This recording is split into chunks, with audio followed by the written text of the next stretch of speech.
ایک بدو آئے، ایک صحابی ہے، یا رسول اللہ میرا باپ میرے مال کو خرچ کر دیتا ہے، مجھ سے پوچھتا نہیں ہے۔ تو ہم نے کہا بلاؤ اسے۔ ان کو جب بلایا گیا تو اس نے پوچھا کیوں بلا رہے ہیں؟ کہ تیرے بیٹے نے شکایت کی ہے۔ تو ان کو اتنا دکھ ہوا، انہوں نے چند اشعار پڑھے دل ہی دل میں، زبان پہ نہیں، دل ہی دل میں،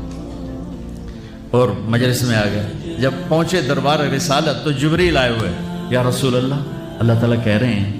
اس کا مسئلہ بعد میں سنیں، اس سے کہیں وہ شعر سنا جو تو نے بیٹے کے گلے میں کہے ہیں، اور اب تیری زبان سے ادا نہیں ہوئے پر تیرے اللہ نے سنے۔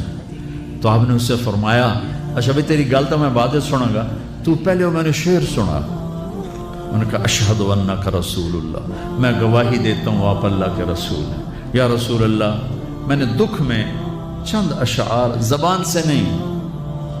دل ہی دل میں دہرائے تھے، اور آپ کے رب نے عرشوں پہ سنا، واقعی آپ کا رب بھی سچا اور آپ بھی سچے۔ آپ نے کہا کیا کہا تھا؟ کہا میرے بیٹے جس دن تو پیدا ہوا ہم نے اس دن اپنی ذات کے لیے جینا چھوڑ دیا، ہم نے تیرے لیے زندگی کا سفر شروع کیا، تجھے ٹھنڈی چھاؤں میں بٹھانے کے لیے گرم ہواؤں سے لڑا، تمہیں ٹھنڈی ہواؤں سے بچانے کے لیے برفانی راتوں میں کام کیا، تیری ایک مسکراہٹ دیکھنے کے لیے ساری ساری رات تڑپا، ساری ساری رات اپنے آپ کو کوہلو کے بیل کی طرح اپنی ساری جوانی کا رس نچوڑ کے تیری ہڈیوں میں ڈال دیا، میں بوڑھا ہوتا گیا، تو پروان چڑھتا گیا، میری کمر جھک گئی، تیری کمر اٹھ گئی، میری ٹانگوں سے جان نکل گئی، تیری ٹانگیں مضبوط ہو گئی، میرے ہاتھ کانپنے لگے، تیرے ہاتھ مضبوط ہوئے، میں لڑکھڑانے لگا، تو اترانے لگا، تو مجھے خیال آیا کہ جیسے میں اس کے لیے دھکے کھاتا تھا،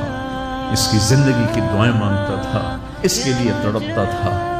چلو آج میرا یہ سہارا بنے گا۔ لیکن جب تجھ میں جوانی کی لہر دوڑی اور مجھے بڑھاپے نے کھا لیا، جب جوانی میں تجھ میں رنگ بھرا اور بڑھاپے نے میرے رنگ چھین لیے، جب جوانی تجھے سیدھا کیا بڑھاپے نے مجھے ٹیڑھا کر دیا، کمر جھکا دی، تو ایک دم تو مجھے ایسے گھور کے دیکھنے لگا، تیری آنکھیں ماتھے پہ چڑھ گئیں اور تو مجھے یوں دیکھنے لگا جیسے میں نوکر ہوں تو باپ تو مالک۔ تو میں نے اپنی 30 سالہ زندگی کو جھٹلا دیا کہ ہاں میں باپ نہیں ہوں، میں نوکر ہوں،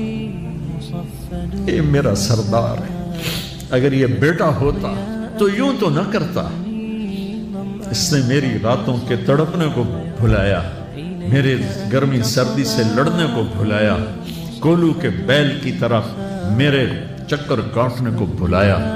اپنی خوشیوں کو دفن کر دیا اپنے سینے میں، قبرستان بنا دیا اپنے سینے کو، اپنی خواہشات کا اور اپنی خوشیوں کا، اور آج تو مجھ سے ایسے بات کرتا ہے جیسے میں نوکر ہوں اور تو میرا آقا ہے۔ اچھا میرے بیٹے میں نوکر سہی، تو سب، پر میں تیرا پڑوسی تو، بندہ پڑوسی سے پوچھ ہی لیتا ہے کیا حال ہے، کوئی ضرورت تو نہیں، اتنا ہی پوچھ لیتے۔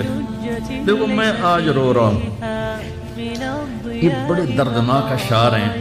میری اردو میں اتنی وسعت نہیں ہے کہ میں ان اشعار کا درد سمجھ سکوں اردو کے الفاظ میں، لیکن اتنا بتاتا ہوں کہ میرے نبی روتے روتے ہچکی لگی،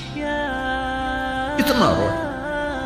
آپ نے اس بچے کے گریبان کو یہاں سے پکڑ کر دفع ہو جا، میری نظروں سے دور ہو جا، انت و مالک لابیک، تیرا سب کچھ تیرے باپ کا ہے، یہی باپ آج تمہارے ہاتھوں ذلیل ہو رہے ہیں۔